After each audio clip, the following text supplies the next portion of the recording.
Hello students, welcome back to the class again. हमने last time तक chapter 2 complete कर लिया है, एसिड बेस एंड सॉल्ट। आज हम स्टार्ट करने जा रहे हैं chapter number 3, metal and non metal. देखो इसमें क्या करना है आपको। तो पहले मैं प्लानिंग समझा देता हूँ चैप्टर में कैसे पढ़ना है। तो देखो फर्स्ट चीज आपको समझनी होगी तो वो है आइडेंटिफिकेशन। अब देखो ये क्या होगा, कई सारे बच्चों को यही प्रॉब्लम होता है कि मेटल और नॉन मेटल है क्या, उसको आइडेंटिफाई नहीं कर पाते। तो मैं 2-3 ट्रिक्स दूंगा, उसके ऊपर से आप आइडेंटिफाई कर सकते हो इजीली। ठीक है, उसके बाद आपको पढ़ना है physical properties of metal and non metals. उसके बाद आपको पढ़ना है next topic, chemical properties of metals and non metals. 4 major properties है उसमें। उसके बाद एक टॉपिक है extraction of metal, extraction of metal. अब कई सारे बच्चे इस टॉपिक को छोड़ देते हैं, टफ लगता है थोड़ा सा, लेकिन आसानी से समझ लेंगे। हमारा 3rd या 4th लेक्चर में टॉपिक हो जाएगा। इसको ऑकरेंस ऑफ मेटल भी बोलते हैं, टेक्स्ट बुक में ऐसा लिखा हुआ होता है, या फिर मेटलर्जी भी बोलते हैं। उसके बाद लास्ट टॉपिक आपका कोरोजन एंड इट्स प्रिवेंशन। ठीक है, वो लास्ट टॉपिक है आपका। मतलब आपको मेनली इसमें 5 ही टॉपिक पढ़ने हैं चैप्टर में। मतलब आपको पता होना चाहिए पढ़ना क्या है, इसलिए पहले मैंने बता दिया 5 टॉपिक आपको मेनली पढ़ना है। एक है आपका आइडेंटिफिकेशन, एक है आपका physical properties of metal and non metal, उसके बाद है chemical properties of metal and non metal, उसके बाद है एक्सट्रैक्शन ऑफ मेटल या फिर अकरेंस ऑफ मेटल या फिर मेटलर्जी। ठीक है, उसके बाद है कोरोजन। तो मेनली ये 5 टॉपिक के ऊपर हमें चलना है। ठीक है, तो आई होप सबको बेसिक पता होगा सारा, इलेक्ट्रॉनिक कॉन्फ़िगरेशन और सारी चीजें इसमें काम लगने वाली है, और सारी चीजें आपको पता होनी चाहिए। ठीक है, अब देखो मेटल्स क्या होते हैं, नॉन मेटल्स क्या होते हैं, हम वहां से चैप्टर स्टार्ट करते हैं। तो एक बेसिक सी बात मेटल के लिए, अब ये बोल सकते हो एक ऐसा एलिमेंट है पीरियोडिक टेबल का, मेटल मतलब एक ऐसा एलिमेंट है पीरियोडिक टेबल का जो इजीली इलेक्ट्रॉन को, इजीली खुद के इलेक्ट्रॉन को लूज कर सकता है। मतलब इजीली उसमें से इलेक्ट्रॉन रिमूव हो सकते हैं। लाइक देखो मैं एक एग्जांपल ले लूं सोडियम का। अब सोडियम का इलेक्ट्रॉनिक कॉन्फ़िगरेशन सबको पता होना चाहिए। आपको 1 to 20 सारे मतलब लाइन में एलिमेंट्स याद होने चाहिए, और एल्स मैंने आपको फर्स्ट चैप्टर में पीरियोडिक टेबल याद करवाया। ठीक है, उसको ऐसे रो वाइज मतलब पीरियड वाइज याद रख सकते हो आप। इस कॉलम को ग्रुप बोलते हैं, इसको पीरियड बोलते हैं। यहाँ पे hydrogen, helium, lithium, beryllium, boron, carbon, nitrogen, oxygen, ऐसे आप आराम से याद रख सकते हो। अब देखो सोडियम का इलेक्ट्रॉनिक कॉन्फ़िगरेशन होता है 2,8,1, बिकॉज उसका एटॉमिक नंबर 11 होता है। जितना एटॉमिक नंबर होता है उतने ही प्रोटॉन होते हैं, उतने ही इलेक्ट्रॉन होते हैं, वो आपने सुना हुआ है। मतलब टोटल इसका एटॉमिक नंबर था 11, मतलब 281। अब देखो उसमें से क्या होगा, एक इलेक्ट्रॉन आउटर मोस्ट शेल में, इसको बोलते हैं आउटर मोस्ट शेल, इसको क्या बोलते हैं आउटर मोस्ट शेल। ठीक है, आउटर मोस्ट शेल को वैलेंस शेल भी बोलते हैं। क्या बोल सकते हैं, वैलेंस शेल। और वैलेंस शेल के, इसको शेल बोलते हैं ना, KLMN आपने सुना होगा। और जो लास्ट में मतलब लास्ट शेल में इलेक्ट्रॉन होता है, उस इलेक्ट्रॉन को बोलते हैं वैलेंस इलेक्ट्रॉन। तो एक्चुअल ऐसी बात है, ऐसा एलिमेंट जो अपने वैलेंस इलेक्ट्रॉन को इजीली लूज कर सके, उसको क्या बोलते हैं, मेटल बोलते हैं। अब देखो इसके पास आउटर मोस्ट में एक इलेक्ट्रॉन है, अब वो खुद का ऑक्टेट कंप्लीट करना चाहता है। सारे एलिमेंट क्या करना चाहते हैं, खुद का ऑक्टेट कंप्लीट करना चाहते हैं। तो खुद के ऑक्टेट कंप्लीट करने के लिए ये एक इलेक्ट्रॉन इजीली रिमूव हो सकता है। इट मींस सोडियम में से क्या बन सकता है, सोडियम प्लस बन जाएगा। सोडियम में से क्या बन जाएगा, सोडियम +1। +1 मतलब क्या, प्लस मतलब उसमें से एक इलेक्ट्रॉन की डेफिशिएंसी आ गई, एक इलेक्ट्रॉन रिमूव हो गया और उसका कॉन्फ़िगरेशन हो गया 2,8। ये एक इलेक्ट्रॉन चला गया क्योंकि उसका आउटर मोस्ट में क्या क्या कंप्लीट करना जरूरी था, ऑक्टेट कंप्लीट करना जरूरी था। या तो ऑक्टेट हो सकता है या ड्यूप्लेट हो, मतलब जो स्टार्टिंग के एलिमेंट है हाइड्रोजन हीलियम लिथियम वो ड्यूप्लेट कंप्लीट करते हैं, बाकी ऑक्टेट कंप्लीट करते हैं। मतलब स्टार्टिंग के थोड़े से एलिमेंट ड्यूप्लेट कंप्लीट करते हैं, बाकी आगे के एलिमेंट ड्यूप्लेट कंप्लीट करते हैं।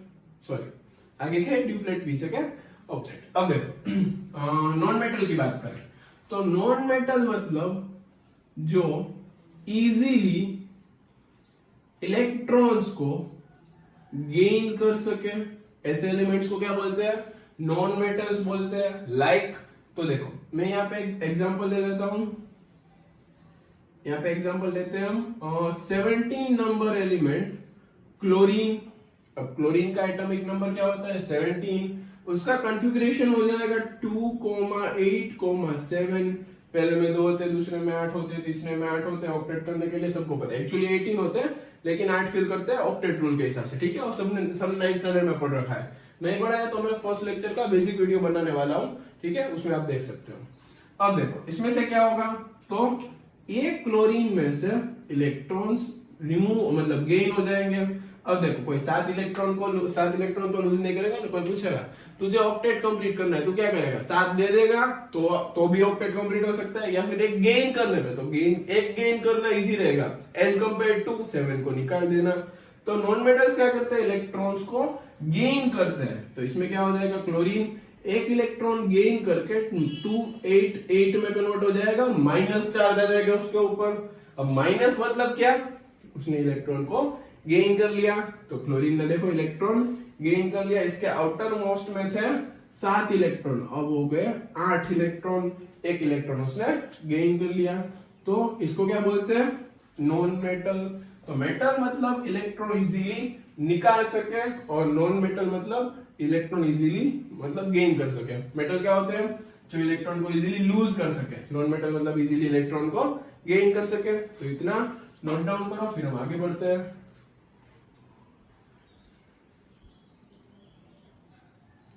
चलो नोट डाउन कर लिया तुमने, इसको इरेज कर रहा हूं मैं। ये कुछ स्टार्टिंग की बेसिक बातें थी। अब देखो आइडेंटिफाई करना सीखते हैं, मेटल नॉन मेटल को कैसे आइडेंटिफाई करते हैं। उसमें पहला पॉइंट आपको पहले देखना है वैलेंस इलेक्ट्रॉन्स। क्या देखना है पहले, वैलेंस इलेक्ट्रॉन्स।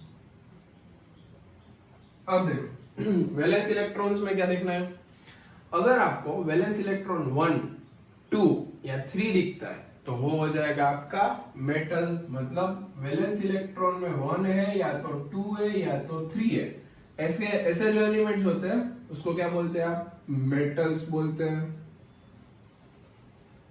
आगे देखते हैं अगर आपका वैलेंस इलेक्ट्रॉन 4, 5, 6, 7, उसको क्या बोलते हैं, नॉन मेटल बोलते हैं। एक्चुअली अभी अभी 8 को भी, मतलब जो नोबल गैसेस है उसको भी एनसीईआरटी आपकी 8 मतलब क्या होगा, लास्ट वाली पूरी कॉलम मतलब हीलियम, नियन, आर्गन, क्रिप्टन, जेनन, रेडन, ठीक है, वो सारे एलिमेंट्स को भी नोबल गैस में ही काउंट करते हैं, ठीक है। 3 कैटेगरी में आपके एनसीईआरटी में पीरियोडिक टेबल में 3 कैटेगरी दी हुई है। एक में रखा है ग्रीन कलर, ऊपर देखना page number 86, NCERT page number 86, उसमें ग्रीन कलर में सारे मेटल्स हैं, पिंक कलर में सारे मेटलोइड्स हैं। मेटलोइड्स क्या होते हैं, जो मेटल भी नहीं है नॉन मेटल भी नहीं है, दोनों के बीच की स्पीशीज है, उसको क्या बोलते हैं, मेटलोइड। और नॉन मेटल में येलो कलर है, तो उसमें देखना लास्ट कॉलम येलो कलर की है, मतलब आप आसानी से आइडेंटिफाई कर सकते हो। मतलब वैलेंस इलेक्ट्रॉन 8 है, फिर भी वो नॉन मेटल में काउंट हो गया। अब इसमें थोड़ा सा एक्सेप्शन है, देखो मैं यहाँ की बात करूं तो हाइड्रोजन का इलेक्ट्रॉनिक कॉन्फ़िगरेशन होता है सिर्फ 1। हाइड्रोजन का कॉन्फ़िगरेशन क्या होता है, 1, क्योंकि उसका एटॉमिक नंबर 1 है, इलेक्ट्रॉन 1 है, और मतलब कॉन्फ़िगरेशन भी क्या हो जाएगा 1। Still it is a non metal, तो ये एक एक्सेप्शन हो गया। ठीक है। अब हीलियम की बात करूं तो हीलियम का इलेक्ट्रॉनिक कॉन्फ़िगरेशन है सिर्फ 2, hydrogen, helium, lithium, beryllium, boron, carbon, nitrogen, oxygen, fluorine, neon, sodium, ऐसा आपने सुना होगा। उसमें देखो हीलियम का इलेक्ट्रॉनिक कॉन्फ़िगरेशन है 2, सिर्फ 2, फिर भी उसको एनसीईआरटी ने येलो कलर में दिया है, मतलब वो उसको भी नॉन मेटल में मानते हैं। एक्चुअली वो रिएक्टिव नहीं होते, इलेक्ट्रॉन गेन नहीं करते, इलेक्ट्रॉन लूज नहीं करते, मतलब उसको नोबेल गैसेस माना जाता है, लेकिन येलो कलर है, मतलब आप इसको निगलेक्ट करना है तो कर सकते हो, कोई ज्यादा इश्यू नहीं है। क्लियर एकदम डन। मतलब हाइड्रोजन एक एक्सेप्शनल केस था, वो मैंने बता दी। अब एक आसान सी लैंग्वेज में बताता हूं, देखो ये नोट डाउन कर लेना, मैं इसको इरेज कर रहा हूं। मैं यहाँ पे शॉर्ट में, एकदम शॉर्ट में पीरियोडिक टेबल लिख रहा हूं, देखना। यहाँ पे होता है हाइड्रोजन, फिर लिथियम, हेलिना, करे, रब से फरियाद, ऐसा आपने सुना होगा, ठीक है। यहाँ पे आता है beryllium, magnesium, calcium, strontium, barium, radium, बेटा मांगेगा सुंदर पापराची, मतलब ये हो गया एस ब्लॉक, यहाँ बीच में डी ब्लॉक आता है, लास्ट में आता है पी ब्लॉक। यहाँ से स्टार्ट होता है बैंगन, आलू, गाजर, इन, थैला, मतलब boron, aluminium, gallium, indium, thallium, यहाँ पे भी होता है लेकिन याद करने की जरूरत नहीं है। यहाँ पे क्या होता है कार्बन, सिलिकॉन, जर्मेनियम, टीन और लीड। कहे सीताजी सुनो प्रभु, कहे सीताजी सुनो प्रभु, ठीक है। उसके बाद नाइट्रोजन, नेपाल, पाकिस्तान, ऑस्ट्रेलिया, सब भिखारी, मतलब नाइट्रोजन, फास्फोरस, आर्सेनिक, इसको एंटीमनी बोलते हैं और इसको बिस्मथ बोलते हैं, ठीक है। फिर यहाँ पे oxygen, sulphur, selenium, tellurium and polonium, इसको क्या बोलते हैं ओल्ड स्टाइल से तेल पॉलिश, मतलब ओल्ड स्टाइल से तेल पॉलिश, तेल मालिश होता है एक्चुअली, लेकिन आपको यहाँ पे याद रखना है ओल्ड स्टाइल से तेल पॉलिश। उसके आगे देखो फिर आता है फ्लोरीन, क्लोरीन, ब्रोमीन, आयोडीन और एसिटाइन, मतलब फिर कल बाहर आई आत्मा, ऐसे याद रखना है, फिर कल बाहर आई आत्मा, ऐसे याद रखना है आपको। लास्ट कॉलम, अब इसके लाइन टू लाइन स्टार्ट करना है, हीलियम, नियन, आर्गन, क्रिप्टन, जेनन और रेडन, ऐसे याद रखना है आपको। तो देखो ये मैंने पूरा एस ब्लॉक लिख दिया, ये आपका एस ब्लॉक, ये पूरा हो गया आपका एस ब्लॉक एलिमेंट्स। बीच में होता है यहाँ पे डी ब्लॉक एलिमेंट, ये हो गया आपका पूरा पी ब्लॉक एलिमेंट, और यहाँ पे नीचे होता है आपका एफ ब्लॉक, यहाँ पे जो दो लाइन होती है, दो रोज होती है, उसको एफ ब्लॉक एलिमेंट्स बोलते हैं। अब देखो यहाँ पर ये एक एक्सेप्शन, हाइड्रोजन जो नॉन मेटल में आता है, बाकी सारे मेटल्स। क्लियर, बाकी सारे क्या होते हैं मेटल्स, ठीक है। मतलब हेलिना का सल्फर, बेटा मान के सुंदर पावर, ये सारे मेटल्स, इसको बोलते हैं डी ब्लॉक एलिमेंट, इसको क्या बोलते हैं डी ब्लॉक एलिमेंट। अब डी ब्लॉक एलिमेंट्स भी सारे मेटल, कोई भी एक्सेप्शन नहीं, सारे मेटल, इसको बोलते हैं एस ब्लॉक एलिमेंट्स। इसमें हाइड्रोजन के अलावा जितने भी है वो सारे मेटल्स। आगे चलो, अब यहाँ पे इसको बोलते हैं एफ ब्लॉक, और एफ ब्लॉक भी सारा मेटल, ठीक है। अब यहाँ पे पी ब्लॉक में थोड़ा सा कंफ्यूजन है, इसको क्या बोलते हैं पी ब्लॉक, तो आपको ऐसे याद रखने, देखो S P D F, S P D F याद कर सकते हो, ठीक है। जल्दी से कमेंट बॉक्स में डालो एस पी डी एफ, मतलब आपको याद हो जाएगा। अब देखो इसमें आपको ऐसे याद रखना है, बोरोन से निकलना है, कहां से निकलना है बोरोन से, फिर जाना है क्रॉस में सिलिकॉन, जर्मेनियम, फिर जाना है बाजू में आर्सेनिक, फिर जाना है नीचे टेलुरियम, पोलोनियम। अब जितने भी मैंने अंडरलाइन किए वो सारे हैं आपके मेटलोइड्स। क्या है मेटलोइड्स, मतलब सेमी मेटल, मेटल भी नहीं है नॉन मेटल भी नहीं है, बीच में आते हैं, मतलब मेटलोइड्स। तो ये सारे पिंक कलर में गिवन है, आपकी टेक्स्ट बुक में पिंक कलर में गिवन है। बोरोन, सिलिकॉन, पहले ऐसे खड़ा रहना है, फिर एक स्टेप क्रॉस में जाना है, फिर 2 स्टेप नीचे जाना है, फिर एक स्टेप साइड में जाना है, फिर और एक स्टेप साइड में और 2 स्टेप नीचे, ऐसे आप उसको आसानी से याद कर सकते हो, ठीक है। अब देखो इसके मतलब ये पूरी कॉलम के वैलेंस शेल में एक इलेक्ट्रॉन होता है, याद हो जाएगा आराम से। देखो इसलिए मैंने टेबल ड्रॉ किया है, और टेबल तो मैंने फर्स्ट चैप्टर में ही याद करवा दिया है। इसके पूरे मतलब इस सब एलिमेंट के आउटर मोस्ट में वैलेंस शेल में 2 इलेक्ट्रॉन होते हैं। इन सब के वैलेंस इलेक्ट्रॉन में 3, यहाँ पे 4, यहाँ पे 5, यहाँ पे 6, यहाँ पे 7 और यहाँ पे 8। अब आप आसानी से कह सकते हो metal metal metal metal, clear. यहाँ पे देखो ये 4 मेटल, यहाँ पे 1 2 मेटल, ठीक है। ये दोनों देखो मतलब मेटल के फॉर्म में आता है। लेकिन यहाँ पे देखो अब ये कार्बन, ये क्या हो जाएगा आपका नॉन मेटल, ठीक है। मतलब याद रखना यहाँ पे थोड़ा सा आपको, और 10th में जरूर तो नहीं पड़ता इतना, लेकिन ये दोनों को काउंट करना है। फिर यहाँ पे देखो नाइट्रोजन फॉस्फोरस सारे non metal, oxygen sulphur non metal सारे, यहाँ पे सारे नॉन मेटल, वो आपको याद रखना है इतना, ठीक है। और हम आगे अभी फिजिकल स्टेट स्टडी करने वाले हैं, उसके अंदर मैं आराम से बता दूंगा। 11 नॉन मेटल होते हैं टोटल, मतलब यहाँ पे 11 नॉन मेटल गैसियस स्टेट में होते हैं, एक सॉलिड में होता है, मतलब 3-4 सॉलिड में होते हैं और एक लिक्विड में होता है। वो आपको आसानी से याद हो जाएगा। चलो तो मैंने ये बात बता दी। आइडेंटिफिकेशन क्या है, 1 2 3 4 5 6 7, वो मैंने बता दिया। 1 2 3 है तो मेटल, 4 5 6 7 है तो नॉन मेटल। आप इतना अप्रोक्सीमेटली याद कर सकते हो। दूसरी ट्रिक बताने जा रहा हूं, अभी इसको नोट डाउन करो जल्दी से पहले। चलो नोट डाउन कर लिया सबने, इसको इरेज कर दूं।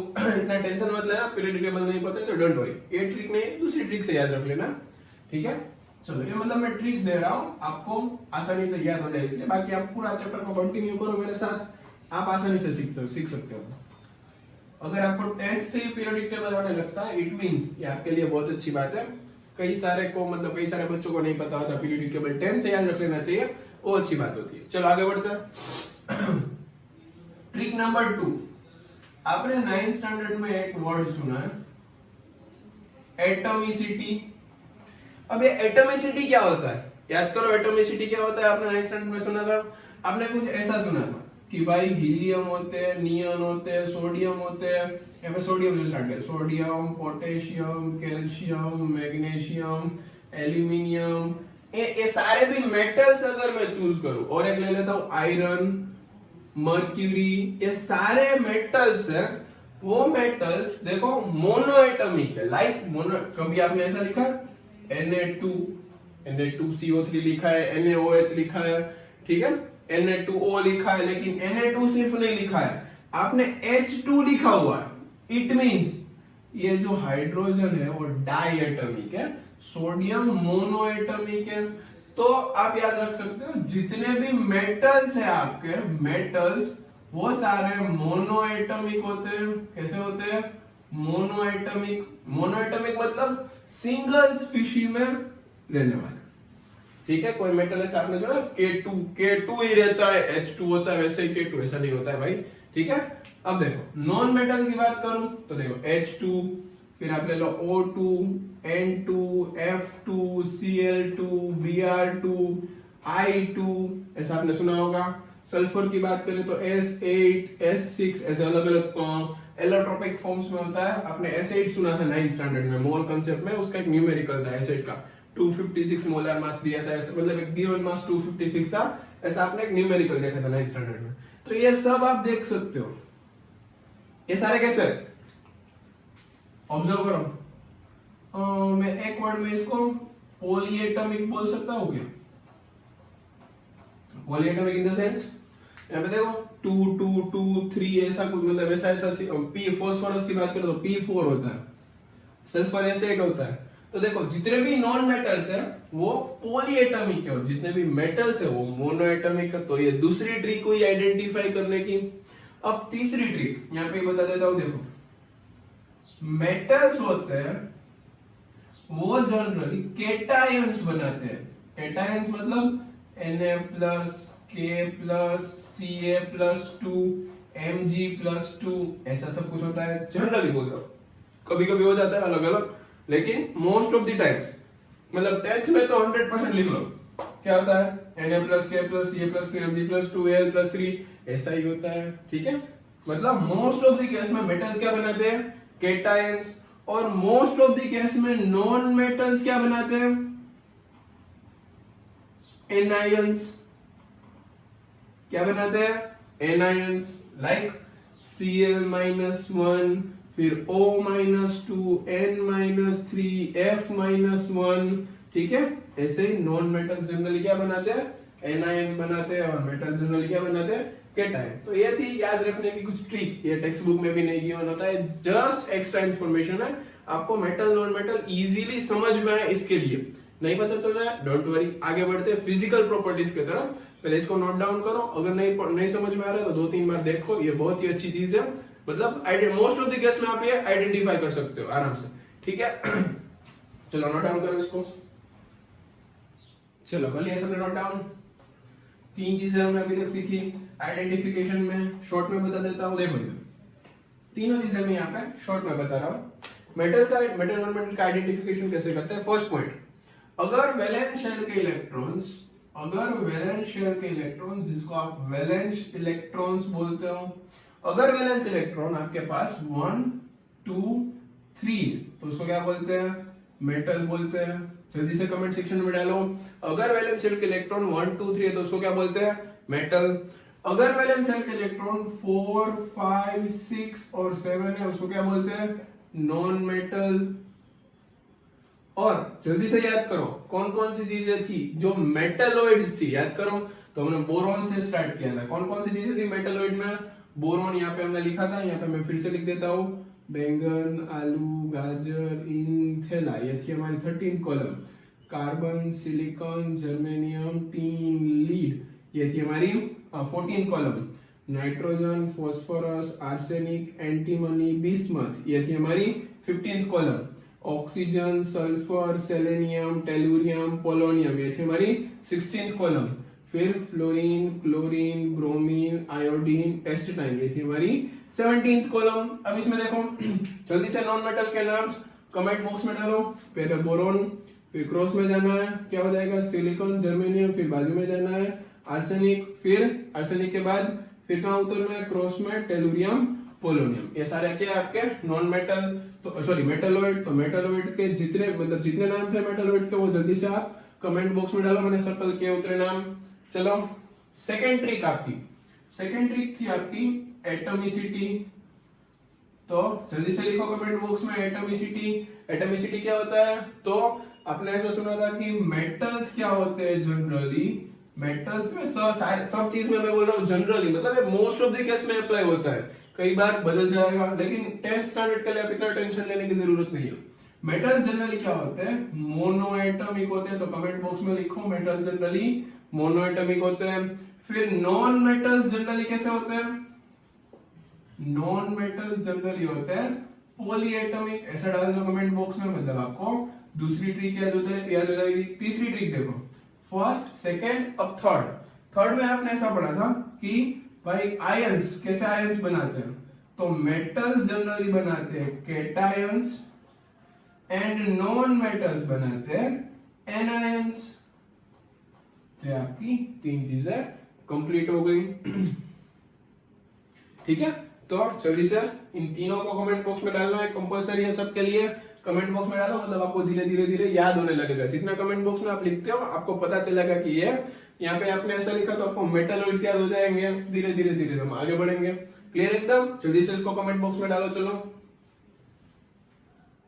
चलो मैं इसको इरेज कर रहा हूं अभी जल्दी से अपनी नोट में हेडिंग डाल दो, physical properties of metal and non metal. आपको हेडिंग डालना है फिजिकल प्रॉपर्टीज ऑफ, ये हमारा आइडेंटिफिकेशन का टॉपिक खत्म हो गया। आपको हेडिंग डालना है physical properties of metal and non metal. तो यहाँ पे होगी कॉलम नंबर 1, यहाँ पे आ जाएगी कॉलम नंबर 2 और यहाँ पे लास्ट में आ जाएगी कॉलम नंबर 3, ठीक है। अब कॉलम नंबर 1 में आपको क्या करना है, इधर आपको कंप्लीटली, मैं इसको क्लोज कर देता हूं। देखो यहाँ पे मैं लिखूंगा प्रॉपर्टी, क्या लिखने वाला हूं यहाँ पे मैं, प्रॉपर्टीज, सारी प्रॉपर्टीज यहाँ पे आएगी। फिर वो मेटल में कैसे वेरी करती है और वो नॉन मेटल में कैसे वेरी करती है, वो सारी चीजें आपको इसमें देखनी है। फिर देखो यहाँ पे आ जाएगा heading physical properties of metal and non metal, ऐसा हेडिंग डाल दीजिए आप जल्दी से। Physical properties of metal and non metal, ये हो गया आपका स्टैटिक। चलो प्रॉपर्टी नंबर 1, इसको हम क्लोज कर देते हैं यहाँ पे, मतलब कॉलम वाइज अच्छे से हो जाए। प्रॉपर्टी नंबर 1, पहली प्रॉपर्टी है आपकी physical state. Physical state at room temperature, कब देखना है? रूम टेम्परेचर, नॉर्मल टेम्परेचर जो हमारा फिक्स होता है, उसके बारे में आपको जानने की भी जरूरत नहीं, वो आपको नेक्स्ट ईयर पता चल जाएगा। अब फिजिकल स्टेट जनरली मेटल्स क्या होते हैं रूम टेम्परेचर पे, तो वो सॉलिड स्टेट में होते हैं। मेटल जनरली रूम टेम्परेचर पे कौन से लिक्विड, मतलब कौन से स्टेट में होते हैं? सॉलिड स्टेट में होते हैं। मतलब अब देखो सॉलिड स्टेट में क्यों होते हैं, तो उसके बीच में एक स्ट्रॉन्ग फोर्स ऑफ अट्रैक्शन होता है, जिसकी वजह से वो एक दूसरे के, मतलब जो पार्टिकल्स होते हैं मेटल्स के अंदर, एटम्स होते हैं एलिमेंट्स के अंदर, वो एक दूसरे के इतना करीब आ जाता है कि वो सॉलिड स्टेट ले लेता है, मतलब सॉलिड स्टेट में आ जाता है। उस मतलब जो फोर्स ऑफ अट्रैक्शन होती है उसको बोलते हैं metallic bonding. Due to strong force of attraction और due to metallic bonding metals are generally solids. अब इसमें भी एक्सेप्शन है, एक्सेप्शन इसका बहुत इंपॉर्टेंट है, एक्सेप्शन आपको याद होना चाहिए। इसका एक्सेप्शन है, देखो एग्जांपल मत समझना है इसको, मैं लिख देता हूं। चलो ये है एक्सेप्शन, ये एक्सेप्शन आपको याद रखना है।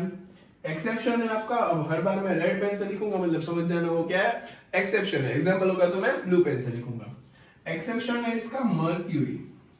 मर्क्यूरी एक मेटल है, मैरी क्यूरी नहीं, मर्क्यूरी, ठीक है? मैरी क्यूरी नहीं है, मर्क्यूरी है, क्या है, ठीक है? अब देखो मैरी क्यूरी एक मूवी है, अच्छी सी साइंटिस्ट थी, और रेडियो एक्टिविटी के ऊपर एक्सपेरिमेंट्स करती थी सारे, ठीक है? ये है मर्क्यूरी, ठीक है? दोनों को रिलेट मत करना। ये रूम टेम्परेचर पे, Hg बोलते हैं इसको, रूम टेम्परेचर पे लिक्विड स्टेट में होती है। कौन सी स्टेट में होती है? लिक्विड स्टेट में। और गैलियम को ऐसा बोलते हैं, मर्क्यूरी के बाद गैलियम, आपने सुना है ना वो carbon, silicon, germanium, tin, lead, उसके बाद nitrogen, phosphorus, arsenic, antimony, bismuth, उसके आगे oxygen, sulphur, selenium, tellurium, polonium. अब यहाँ पे बैंगन, आलू, गाजर, गाजर में जो आता है ना गैलियम, उसकी बात करते हैं। वो गैलियम है, वो रूम टेम्परेचर से थोड़ा से आगे का टेम्परेचर पे, मतलब रूम टेम्परेचर उससे थोड़ा सा टेम्परेचर बढ़ा दो तो लिक्विड स्टेट में आ जाता है। मतलब जनरली इसको लिक्विड स्टेट में ही कंसीडर करते हैं, और वो भी एक क्या है, मेटल है। फिर भी मेटल्स होते हैं सॉलिड, लेकिन ये दोनों मेटल्स ऐसे हैं जो रूम टेम्परेचर पे लिक्विड स्टेट ऑक्यूपाई करते हैं। क्लियर एकदम? अब देख नॉन मेटल्स, तो भाई नॉन मेटल्स क्या हो सकते हैं? Non metals most of the time तीनों स्टेट में हो सकते हैं। अब ध्यान रखना, metals can be solid, can be liquid और कैन बी गैस ऑल्सो। मतलब गैसियस स्टेट में भी आ सकते हैं, सॉलिड में भी आ सकते हैं और लिक्विड में भी आ सकते हैं। अगर मैं गैसियस स्टेट की बात करूं, मोस्ट ऑफ द केस में क्या होता है? गैसियस स्टेट में होते हैं, मतलब इसके ऊपर हम सर्कल कर देते हैं। मोस्ट ऑफ द केस में क्या होता है? ये गैसियस स्टेट में होता है, ठीक है? ऐसा बोला जाता है 11 non metals are gas. 11 non metal क्या होते हैं? गैस होते हैं। लिक्विड में एक्सेप्शन है, लिक्विड में क्या है? लिक्विड में एक है Br2 ब्रोमीन, जो नॉन मेटल है, लेकिन फिर भी वो लिक्विड स्टेट में। जनरली मेटल, नॉन मेटल्स किस स्टेट में होते हैं? गैसियस स्टेट में, क्योंकि उसके बीच में फोर्स ऑफ अट्रैक्शन वीक होता है। अब नॉन मेटल सॉलिड भी हो सकते हैं, लाइक मैं कार्बन की बात करूं, सिलिकॉन की बात करूं, उसके बाद मैं आयोडीन की बात करूं। आयोडीन एक पर्पल कलर का सॉलिड है, उसके क्रिस्टल्स होते हैं पर्पल कलर के। याद रखना आयोडीन का कलर क्या था? आयोडीन का कलर होता है पर्पल, वो बात आपको याद होनी चाहिए। ब्रोमीन है नॉन मेटल, फिर भी वो लिक्विड स्टेट में है, तो ये हो गया आपका एक एक्सेप्शन, ये हो गया आपका दूसरा एक्सेप्शन। मतलब ये सारे एक्सेप्शन ही है। जनरली नॉन मेटल्स क्या होते हैं? गैस होते हैं। मतलब मैं ऑक्सीजन की बात कर लूं, नाइट्रोजन की बात कर लूं, हाइड्रोजन की बात कर लूं, फ्लोरीन की बात कर लूं, क्लोरीन की बात कर लूं, हीलियम की बात कर लूं, नियॉन, आर्गन, क्रिप्टन, जेनन, रेडन। कितने हो गए? 3 3 6 प्लस 5 11 हो गए। तो 11 non metals are gaseous, 1 non metal is liquid, और उसके अलावा जितने नॉन मेटल्स बचते हैं वो सारे सॉलिड। याद कर सकते हो आप आसानी से। तो चलो ये हो गई हमारी फर्स्ट फिजिकल प्रॉपर्टी, और उसका था फिजिकल स्टेट। आगे की फिजिकल प्रॉपर्टी है लस्टर। इसको मैं इरेज कर रहा हूं, या नोट डाउन कर लेना वीडियो पॉज करके।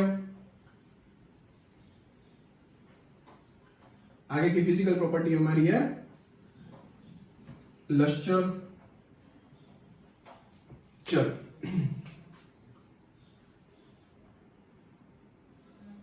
अब देखो सेकेंड फिजिकल प्रॉपर्टी में है हमारी लस्टर। फर्स्ट ही हमारी फिजिकल स्टेट, दूसरी हमारी लस्टर। अब लस्टर का मीनिंग होता है शाइन। मतलब आपने ऐसा सुना होगा, जो मेटल्स होते हैं वो चमकते हैं, शाइन करते हैं। एल्यूमिनियम देखा होगा, गोल्ड देखा होगा, सिल्वर देखा होगा, ठीक है, कॉपर वायर देखा होगा, वो सारी चीजें शाइन करती है, ठीक है। मतलब उसको क्या बोलते हैं, लस्टर, मतलब लस्ट्रस प्रॉपर्टी होती है। तो metals are generally lustrous. Metals generally कैसे होते हैं, लस्ट्रस होते हैं, चमकीले होते हैं। और non metals are generally non lustrous, मतलब वो लस्ट्रस नहीं होते, उसके पास लस्टर नहीं होता, मतलब वो चमकते नहीं है। लेकिन मैं थोड़ा सा एक्सेप्शन की बात करूं तो यहाँ पे आ जाएगा लीड, पीबी। पीबी का अपीयरेंस थोड़ा सा लेस, मतलब ऐसा बोलते हैं उसको डल अपीयरेंस होता है। कैसा होता है उसका अपीयरेंस, डल अपीयरेंस, मतलब डल अपीयरेंस होता है, वो ज्यादा चमकता नहीं है पीबी की बात करें तो। उसके बाद यहाँ पे आते हैं नॉन मेटल्स। तो नॉन मेटल्स में भी एक्सेप्शन है बहुत सारे। नॉन मेटल्स नाम ले ले, यहाँ पे एक ले लेते हैं डायमंड। तो डायमंड कार्बन का एलोट्रोपिक फॉर्म है। एलोट्रोपिक फॉर्म क्या होता है वो हम 4th चैप्टर में पढ़ेंगे, लेकिन ऐसा समझो डायमंड भी किससे बना हुआ होता है, कार्बन से बना हुआ होता है। दूसरा कार्बन का फॉर्म है ग्रेफाइट। आपकी जो पेंसिल की लीड होती है वो लीड नहीं है ये, कई बच्चे कंफ्यूज, पीवी लीड और पेंसिल की भी ऐसा नहीं होता है। मतलब पेंसिल की लीड होती है किससे बनी हुई होती है, ग्रेफाइट से बनी हुई, और शाइन करती है, आपने देखा होगा। जनरली नॉन मेटल शाइन नहीं करते, लेकिन diamond and graphite and iodine. Iodine का कलर जल्दी से कमेंट बॉक्स में डालो, आयोडीन का कलर क्या था, आयोडीन का कलर था पर्पल, तो ये भी शाइन करता है। जनरली नॉन मेटल शाइन नहीं करते, लेकिन ये तीनों शाइन करते हैं। उसके बाद हम नेक्स्ट प्रॉपर्टी की बात करें तो नेक्स्ट प्रॉपर्टी है melting point and boiling point. तो देखो अब सॉलिड को मेल्ट करते हैं, ठीक है, लिक्विड को बॉइल करते हैं। ऐसा आपने सुना होगा गैसियस में जनरली ऐसा बॉइलिंग पॉइंट मेजर होता है उसमें। मतलब मेल्ट और बॉइल कब होता है वो हमें सोचना है। तो याद रखो मेटल्स में स्ट्रॉन्ग फोर्स ऑफ अट्रैक्शन होता है, उसको मेल्ट करना टफ हो जाएगा। दैट्स व्हाई मेटल्स के melting point and boiling point कैसे होते हैं, लो होते हैं। आपने 8th स्टैंडर्ड में पढ़ा हुआ है।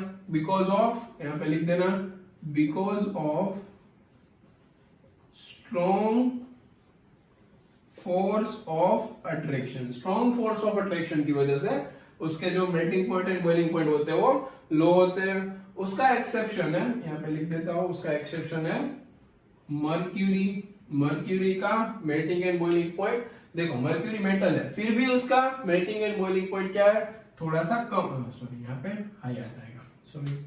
Because of strong force of attraction इसका मेल्टिंग एंड बॉइलिंग पॉइंट क्या होता है, हाई होता है।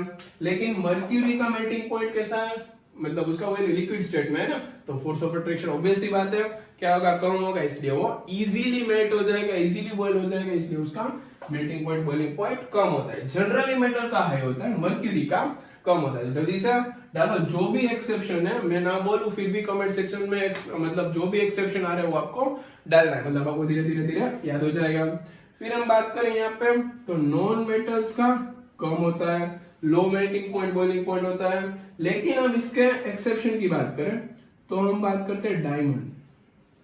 डायमंड को हार्डेस्ट सब्सटेंस माना जाता है, मतलब एकदम हार्डेस्ट सब्सटेंस है, तो उसका ऑब्वियस सी बात है मेल्टिंग पॉइंट बॉइलिंग पॉइंट ज्यादा होगा। और डायमंड आ गया, उसके बाद आता है कार्बन, उसके बाद आता है सिलिकॉन, ये सब के मेल्टिंग पॉइंट बॉइलिंग पॉइंट ज्यादा होते हैं। जनरली मेटल के लो होते हैं, लेकिन इसके ज्यादा होते हैं। ये एक्सेप्शन में इसको गलती से ब्लू से लिख दिया, मतलब रेड ब्रैकेट में डाल रहा हूं, समझ लेना। क्लियर, नोट डाउन करो इसको जल्दी से, फिर हम आगे बढ़ते हैं। चलो तो नोट डाउन हो गया, सारे एक्सेप्शन आपको कंपलसरी कमेंट बॉक्स में डालने हैं, मतलब आपको याद हो जाएगा धीरे धीरे। चलो नेक्स्ट है, इसको एक बार रिवाइज कर देते हैं, फिर से लिख देते हैं। नेक्स्ट पॉइंट है आपका चलो मैं ऐसे लिखते जाता हूं, पॉइंट नंबर कौन सा हुआ, मे बी 3rd, एक हो गया, दूसरा हो गया, तीसरा हो गया, फोर्थ पॉइंट हो जाएगा। फोर्थ पॉइंट है आपका डेंसिटी। अब देखो डेंसिटी आपने 9th में पढ़ा हुआ है, रिलेटिव डेंसिटी फिजिक्स में पढ़ा हुआ है, केमिस्ट्री में फर्स्ट चैप्टर में वो क्वेश्चन था इस वाला, उसके अंदर भी आपने ये टॉपिक पढ़ा हुआ है डेंसिटी वाला। डेंसिटी क्या होती है? तो देखो density is directly proportional to mass, inversely proportional to volume, ऐसा आपने सुना होगा। Density is equal to mass upon volume होता है। डेंसिटी को ऐसे रो के फॉर्म में रिप्रेजेंट करते हैं। अब जिसका मास ज्यादा होगा उसकी डेंसिटी भी ज्यादा होगी। तो ऑब्वियस सी बात है, सोचो किसका मास ज्यादा होगा, मेटल का कि नॉन मेटल का? तो सॉलिड का मास ज्यादा होता है, तो मेटल का मास ज्यादा होगा, इसलिए मेटल की जो भी डेंसिटी होगी वो हाई होगी। ठीक है। अब देखो मेटल में एक्सेप्शन है, sodium and potassium. Sodium and potassium की डेंसिटी बहुत कम होती है। ठीक है, मतलब वो सोडियम एंड पोटेशियम को ऐसा बोलते हैं कि इतने सॉफ्ट होते हैं, you can cut it with a knife. मतलब सोडियम एंड पोटेशियम को नाइफ के फॉर्म, रबर जैसा होता है, उसको आप नाइफ के थ्रू कट भी कर सकते हो। दैट्स व्हाई वो एक्सेप्शन में आते हैं। ठीक है, और नॉन मेटल की डेंसिटी होती है लो, और उसमें एक्सेप्शन है आपका डायमंड। डायमंड की डेंसिटी बहुत ज्यादा होती है, तो एक्सेप्शन उसमें डालते जाना। मैं एनसीईआरटी इंक्लूड कर रहा हूँ पूरी इसमें। ठीक है, एक्स्ट्रा इंफॉर्मेशन भी बता रहा हूँ। तो देखो डेंसिटी हो गई, मेल्टिंग पॉइंट, बॉइलिंग पॉइंट हो गया, फिर हमारा फिजिकल स्टेट हो गया और लस्टर हो गया। उसके बाद एक पॉइंट इसके पहले रहना चाहिए एक्चुअली, लेकिन देखो चलो, एक पॉइंट है हार्डनेस। ठीक है, हार्डनेस मतलब कितना स्ट्रॉन्ग है। ऑब्वियस सी बात है, मास के बारे में बात कर रहे हैं, तो मेटल की हार्डनेस ज्यादा होती है, हाई होती है। लेकिन अगर मर्क्यूरी की बात करें तो मर्क्यूरी हाई नहीं, मतलब मर्क्यूरी हार्ड नहीं होगा, फिर पोटेशियम हार्ड नहीं होगा, फिर सोडियम हार्ड नहीं होगा, ये सारे हार्ड नहीं होते हैं। ठीक है, गैलियम की बात करें तो वो भी हार्डनेस में नहीं आता है, मतलब वो भी आपका एक एक्सेप्शन है। Mercury, potassium, sodium and gallium वो इतने हार्ड नहीं होते। फिर यहाँ पे आ जाए बाजू में, तो देखो नॉन मेटल्स हार्ड नहीं होते हैं, उसकी हार्डनेस कम होती है, लो होती है उसकी हार्डनेस। उसकी हार्डनेस के बारे में बात करें तो भाई diamond is the hardest substance, तो देखो डायमंड की हार्डनेस ज्यादा हो जाएगी। ये हो गया आपका फिफ्थ पॉइंट, 5 पॉइंट खत्म हो गए। अब सिक्स्थ पॉइंट की तरफ जाते हैं, इसको जल्दी से नोट डाउन करो, फिर हम आगे बढ़ते हैं। 5 पॉइंट हो गए हमारे, टोटल 9 पॉइंट है अप्रोक्सीमेटली। फिर हम लास्ट में एक बार रिवाइज करेंगे पूरा। चल नेक्स्ट पॉइंट है आपका बहुत ही इंपॉर्टेंट पॉइंट, याद रखना, पॉइंट नंबर 7, 6 हो गए, 7। नेक्स्ट पॉइंट है डक्टिलिटी। अब ये डक्टिलिटी क्या है? डक्टिलिटी मतलब मेटल की एक ऐसी प्रॉपर्टी या फिर कोई भी एक एलिमेंट की ऐसी प्रॉपर्टी जिसको आप स्ट्रेच करो तो उसमें से वायर्स बना सकते हो। तो आपने घर पे सुना होगा इलेक्ट्रिसिटी में किसके वायर्स होते हैं? कॉपर के वायर होते हैं, फिर सिल्वर के वायर्स होते, इलेक्ट्रिसिटी में नहीं होते लेकिन सिल्वर के भी वायर्स हो सकते हैं, गोल्ड के भी वायर्स हो सकते हैं। ठीक है, अब देखो अगर मैं मेटल्स की बात करूं, देन मेटल्स आर डक्टाइल, ये कॉलम कंटिन्यू है, मेटल्स आर डक्टाइल मतलब मेटल्स के पास डक्टिलिटी होती है। Non metals are non ductile, less ductile नहीं, नॉन डक्टाइल ही बोल सकते हो। गैस को क्या खींचेंगे आप? हाइड्रोजन को खींच के थोड़ी वायर बनाएंगे, मतलब डक्टिलिटी नॉन मेटल्स के पास नहीं होती है। अगर हम यहाँ पे एग्जांपल्स ले रहे हैं, थोड़े से एग्जांपल बोल रहा हूँ, एक्सेप्शंस नहीं बोल रहा हूँ, याद रखना। अगर हम एग्जांपल की बात करें, बहुत ही बड़ी एग्जांपल, गोल्ड। अगर मैं गोल्ड की बात करूं, इसको आपको कंपलसरी लिखना है कमेंट बॉक्स में, गोल्ड की बात करूं। अब देखो अगर आप गोल्ड का 1 ग्राम ले लो, कितना ग्राम लेना है आपको गोल्ड का? गोल्ड का सिर्फ लेना है 1 ग्राम। 1 ग्राम गोल्ड में से आप 2 किलोमीटर लॉन्ग वायर बना सकते हो। फेक नहीं रहा, सच में। देखो 1 ग्राम गोल्ड कितना होगा? बहुत ही कम होगा। उसको स्ट्रेच करके आप 2 किलोमीटर लंबा वायर बना सकते हो। फिर दूसरी बात करते हैं सिल्वर की, तो सिल्वर में से भी वायर्स बनते हैं, कॉपर्स में से भी वायर बनते हैं। एक बहुत ही इंपॉर्टेंट मटेरियल है, उसका नाम है टंगस्टन। ठीक है, क्या हो जाएगा टंगस्टन। अब टंगस्टन में से आप, ऐसा बोला जाता है टंगस्टन में से आप इनविजिबल वायर्स बना सकते हो। अब इतना खींच सकता है वो टंगस्टन कि उसमें से इनविजिबल वायर बन जाएगा। तो ये हो गई हमारी डक्टिलिटी की बात। आपने ऐसा सुना होगा कॉपर का वायर, सिल्वर का वायर, गोल्ड का वायर और टंगस्टन का भी वायर होता है जो इनविजिबल हो जाता है, मतलब आप देख नहीं सकते, उतना पतला वायर बन सकता है उसको खींच के। तो इतनी अच्छी मेटल की प्रॉपर्टीज होती है। अब नॉन मेटल की बात करें तो इसमें से एक अच्छी सी बात बताए। पहले तो नॉन मेटल नॉन डक्टाइल होता है, यहाँ पे एक्सेप्शन रहेगा। देखो यहाँ पे एक्सेप्शन में आ जाएगा मर्क्यूरी। ऑब्वियस सी बात है मर्क्यूरी में से नहीं बना सकते हैं, ऑब्वियस सी बात है सोडियम में से नहीं बना सकते, ऑब्वियस सी बात है पोटेशियम में से नहीं बना सकते हैं। और एक चीज बता दूं, जिंक, यहाँ पे गैलियम भी लिख सकते हो, गैलियम में से भी नहीं बना सकते। जिंक देखो, जिंक के बारे में जानना जरूरी है। जिंक होता है ब्रिटल। अब ब्रिटल मतलब क्या, अगर मैं इसको ऐसे ऐसे दबाऊं, फोर्स अप्लाई करूं, तो अगर वो मतलब टूट जाता है पूरा, तो उसको बोलते हैं ब्रिटलनेस। इस प्रॉपर्टी को क्या बोलते हैं, ब्रिटलनेस। अगर किसी मेटल के पास ब्रिटलनेस है तो ऑब्वियस सी बात है उसमें से हम वायर्स नहीं बना सकते। तो जिंक के पास है ब्रिटलनेस। जिंक क्या होता है, ब्रिटल होता है। ब्रिटल मतलब आप उसके ऊपर कुछ फोर्स अप्लाई करो then it will break. Okay, अब यहां पे आता नॉन डक्टाइल्स। तो मेटल्स होते हैं non ductile, sorry non metals होते हैं नॉन डक्टाइल, लेकिन उसके अंदर भी एक्सेप्शंस है। आपने ये बात सुनी होगी नैनो टेक्नोलॉजी। अब नैनो टेक्नोलॉजी मतलब क्या है, बहुत ही मतलब नैनो लेवल पे जाके उसमें से कुछ चीजें बनाई जा सकती है। ठीक है, अब नैनो टेक्नोलॉजी में एक चीज आती है कार्बन फाइबर। क्या आता है, कार्बन फाइबर, जिसको ग्रीन फाइबर भी बोलते हैं, कार्बन फाइबर भी बोलते हैं। कार्बन फाइबर मतलब नॉन मेटल है, फिर भी उसके अंदर से आप फाइबर्स बना सकते हो, थ्रेड्स बना सकते हो। तो ये भी कुछ डक्टिलिटी जैसा हुआ ना, इट मींस ये एक्सेप्शन है, ये आपके लिए एक्स्ट्रा इंफॉर्मेशन है, आपको काम लगेगा। चलो तो इसको नोट डाउन करो। 7th प्रॉपर्टी हो गई डक्टिलिटी। इसके बाद 8th प्रॉपर्टी, इसको इरेज कर रहा हूं मैं, ठीक है, और हो गया note down. 8th property malleability, ये हो गई डक्टिलिटी। उसके बाद है मेलिएबिलिटी। 8th प्रॉपर्टी है आपकी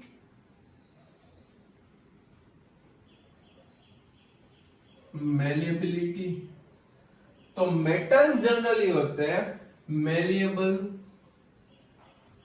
अब मेलिएबल क्या होता है, तो मेलिएबिलिटी मतलब एक ऐसी प्रॉपर्टी जिसको आप थिन शीट्स में कन्वर्ट कर सकते हो। अगर आप उसके ऊपर हैमरिंग करो, कंटिन्यूअसली फोर्स अप्लाई करो, इट मींस ऐसा कुछ, इसको मैं दबाऊं, अगर वो थिन शीट में कन्वर्ट हो जाए तो उसको बोलते हैं मेलिएबिलिटी। मेलिएबिलिटी मतलब क्या, तो वो थिन शीट्स में कन्वर्ट हो जाएगा, थिन शीट्स में कन्वर्ट हो जाएगा, और इस प्रॉपर्टी को बोलते हैं मेलिएबिलिटी।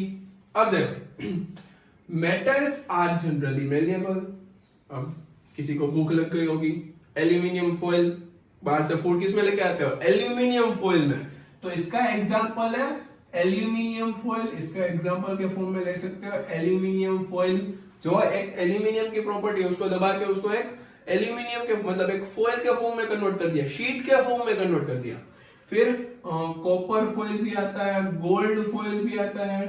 ठीक है, गोल्ड फॉइल याद करो कहां पे आया था, वो हमारे चाचा जी है ना किसने एक्सपेरिमेंट किया था, Rutherford's alpha particle scattering experiment, 9th standard, chapter number 4। उसके अंदर एटम की मतलब atom, electron, proton, neutron, atom का स्ट्रक्चर, उसने बीच में गोल्ड फॉइल रखा था, आपने याद किया हो तो।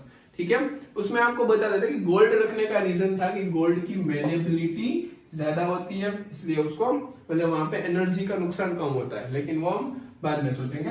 गोल्ड फॉइल आपने वहां पे याद किया था।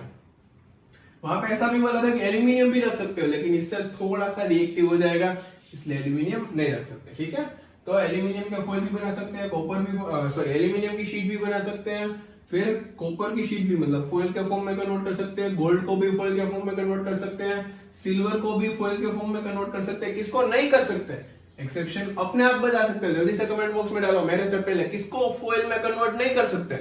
ऑब्वियस सी बात है, मर्क्यूरी को कैसे फॉइल में कन्वर्ट करेंगे भाई, गैलियम को कैसे फॉइल में कन्वर्ट करेंगे भाई, फिर पोटेशियम एकदम सॉफ्ट हो रहा है, वो कट मतलब वो कट हो जाएगा, फिर सोडियम को नहीं कर सकते हैं, फिर जो मतलब इसमें आ गया जिंक, उसको भी फॉइल में कन्वर्ट नहीं कर सकते बिकॉज उसके पास होती है ब्रिटलनेस। उसको आप शीट में कन्वर्ट करने जाएंगे तो भाई सब टूट जाएंगे, वो नहीं हो सकता। मतलब ये हो गया आपका malleability. Non metals are generally non malleable, और उसमें आपको कोई भी एक्सेप्शन एग्जांपल देखने की जरूरत नहीं है, यहाँ पे शांति है। ठीक है, तो 8 प्रॉपर्टी आपकी खत्म होगा, इसको जल्दी से नोट डाउन करो, फिर हम जाते हैं 9th प्रॉपर्टी के पास। चलो कर लिया सबने note down. Property number 9, malleability के बाद आता है आपका ब्रिटलनेस। तो मैं कई टाइम से बोल रहा हूँ ब्रिटलनेस, तो समझा देता हूँ ब्रिटलनेस क्या होता है। देखो ब्रिटलनेस मतलब कोई भी एलिमेंट के ऊपर आप थोड़ा सा फोर्स अप्लाई करो तो वो ब्रेक हो जाएगा ऐसे। इस प्रॉपर्टी को क्या बोलते हैं? ब्रिटलनेस बोलते हैं। अब देखो मेटल्स आर नॉन ब्रिटल, मतलब मेटल्स कैसे होते हैं? ब्रिटल नहीं होते हैं, मेटल्स टूट नहीं सकते easily, metals are non brittle ऐसा बोल सकते हो। ब्रिटलनेस नहीं होती उसके पास, लेकिन एक्सेप्शनली किसके पास ब्रिटलनेस है? तो जिंक के पास ब्रिटलनेस अवेलेबल होती है, वो टूट जाता है। अब आयरन आप चलो ट्राई करो आयरन का रोड ले लो। अब ऐसे मत सोचना कि मैंने इसको ऐसे दबाया तो टूट गया, वो आयरन नहीं होता, वो एक्चुअली अलॉय होती है। अलॉय आपने सुना था 8th स्टैंडर्ड में। अलॉय मतलब mixture of metal, homogeneous mixture of metal with metal और नॉन मेटल, ऐसी कुछ डेफिनेशन आती है। मतलब वो 2-3 मेटल का मिक्सचर है, वो टूट जाएगा। लेकिन प्योर आयरन लेके आओ तो वो इजीली मतलब ये बेंट होता जाएगा लेकिन टूट नहीं जाएगा। ठीक है, तो उसके पास ब्रिटलनेस अवेलेबल नहीं होती जनरली मेटल्स के पास। अब ये प्रॉपर्टी नॉन मेटल के लिए इतनी सुटेबल नहीं है। वो जनरली ऐसा बोल सकते हैं कि सॉलिड नॉन मेटल्स है, वो सॉलिड नॉन मेटल कैसे होते हैं? ब्रिटल होते हैं, और वो सॉलिड नॉन मेटल। ठीक है, उसके बारे में ज्यादा बात करने की जरूरत नहीं है। इसके एक्सेप्शन में बता सकते हो सारे गैसेस। अब हाइड्रोजन को कैसे ब्रिटल बना सकते हो? फिर मतलब यहाँ पे कार्बन ब्रिटल होता है, कार्बन टूट जाता है। ग्रेफाइट की लीड आप ऐसे करो टूट जाएगी। ठीक है, तो यहाँ पे एक्सेप्शन में आ जाएगा सारे गैसेस। अब ये प्रॉपर्टी टेक्स्ट बुक में नहीं गिवन होती है, लेकिन आपको याद रखनी होती है, इसलिए मैंने एक्स्ट्रा इन्फॉर्मेशन बता दी। ये जिंक के लिए सोचना जरूरी था। अब आते हैं 10th प्रॉपर्टी के ऊपर। May be 9th 10th number कुछ हो गया है उल्टा सीधा, देख लेना एक बार। 8th के बाद 9th और उसके बाद मैं ले रहा हूँ 10th प्रॉपर्टी। अगर 10 नहीं हो रही है तो कुछ बात नहीं है, चलेगा। लास्ट प्रॉपर्टी है हमारी 10th। मैं इसको 10th बोल रहा हूँ, आगे पीछे हो गया कुछ नंबर, वो देख लेना अपने हिसाब से। अभी बोल रहा हूँ, फिर कमेंट करेंगे कुछ बच्चे, सर आपने यहाँ पे गलती कर दिया, आपने नंबर उल्टा डाल दिया। ऐसा नहीं होता है, कभी कभी होता है। यहाँ पे भी एक लेक्चर लेना है तो आ जाना, यहाँ पे लेक्चर ले लेंगे। एक है conduction of heat and electricity. Conduction of heat and electricity. अब देखो हीट का मतलब यहाँ पे पहले हम इलेक्ट्रिसिटी की बात कर ले, विवेक सर ने पढ़ा दिया होगा। इलेक्ट्रिसिटी का कंडक्शन कैसे होता है? Due to free electrons. Electricity का कंडक्शन कैसे होता है? फ्री इलेक्ट्रॉन्स की वजह से। फ्री इलेक्ट्रॉन्स होते हैं वो कंडक्शन करने में हेल्प करते हैं। ठीक है, तो मेटल्स के पास फ्री इलेक्ट्रॉन्स अवेलेबल होते हैं, नॉन मेटल्स के पास फ्री इलेक्ट्रॉन अवेलेबल नहीं होते। Then we can say that metals are generally good conductor of heat and electricity. मतलब मेटल में से हीट एंड इलेक्ट्रिसिटी पास कर सकते हो। आप घर पे देखो वेसल्स होते हैं, एल्यूमिनियम के वेसल होते हैं, स्टील मतलब उसके अंदर अलॉय होता है, मतलब मेटल का मिक्सचर होता है, उसके अंदर से आप हीट पास करते हो। कॉपर का वायर है, उसके अंदर से इलेक्ट्रिसिटी पास करते हो। तो वो सारी चीजें क्या है? मेटल ही तो है, उसके अंदर से इलेक्ट्रिसिटी पास हो रही है। लेकिन यहाँ पे देखो नॉन मेटल्स क्या होते हैं? नॉन मेटल्स आर इंसुलेटर और we can say very bad conductor of heat and electricity. वो अच्छे कंडक्टर नहीं होते, उसमें से इलेक्ट्रिसिटी पास नहीं हो सकती। लेकिन very important, graphite, we can pass electricity through graphite because graphite have one free electron. Graphite के पास फ्री इलेक्ट्रॉन होता है।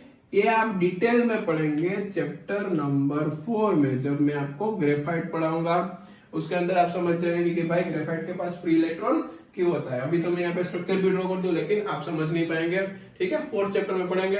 चलो जल्दी से, एक देखा हमने फिजिकल स्टेट, जनरली मेटल्स कैसे होते हैं? सॉलिड होते हैं, उसके अंदर हमने एक्सेप्शंस देखे, एक्सेप्शंस आपको याद रखने हैं। नॉन मेटल जनरली क्या होता है, सॉलिड लिक्विड गैस तीनों होते हैं। यहाँ पे मतलब सॉलिड में हमने एक्सेप्शन देखा था मर्क्यूरी एंड गैलियम, जो रूम टेम्परेचर पे लिक्विड में आ जाते हैं। नॉन मेटल्स तो कि वो होते हैं सॉलिड, लिक्विड एंड गैस। उसमें gas 11 non metals gaseous state में होते हैं, फिर ब्रोमीन लिक्विड में होता है और बाकी सारे बचे हुए सॉलिड में होते हैं। आयोडीन पर्पल कलर का होता है, वो हमने देखा था। फिर हमने मेल्टिंग पॉइंट, बॉइलिंग पॉइंट के बारे में बात की। मेटल्स का ज्यादा होता है, नॉन मेटल्स का कम होता है। हार्डनेस मेटल की ज्यादा होती है, नॉन मेटल की कम होती है। मेलिएबिलिटी मेटल के पास होती है, नॉन मेटल के पास नहीं होती। डक्टिलिटी मेटल के पास होती है, नॉन मेटल के पास नहीं होती। डेंसिटी मेटल की हाई होती है, नॉन मेटल की लो होती है। फिर हमने यहाँ पे बात की conduction of heat and electricity. तो metals are generally very good conductor of heat and electricity, while non metals are very poor conductor, और we can say bad conductor of heat and electricity. ऐसी हमने properties पढ़ ली। फिर हमने identification पढ़ लिया। ठीक है, आइडेंटिफिकेशन मैंने थोड़ा सा अच्छा करके समझाया था, आपको समझने में टाइम लगेगा। 2-3 बार वीडियो को रिवाइज करते देखते रहना। और उसके बाद अगर यहाँ पे कोई भी डाउट आ रहा है तो कमेंट बॉक्स में डालना नहीं भूलना। अगर कोई भी डाउट आ रहा है तो पर्सनली आप मुझे वहां पे बता सकते हो कमेंट बॉक्स में कि सर मुझे ये टॉपिक समझ में नहीं है, then I will explain it in another next lecture. ठीक है, नेक्स्ट लेक्चर में हम स्टार्ट करेंगे chemical properties of metal and non metal. यहाँ पे खत्म हो गई फिजिकल प्रॉपर्टीज। क्लियर एकदम? चलो, तो पढ़ते रहना है, कमेंट बॉक्स में कमेंट करना नहीं भूलना है।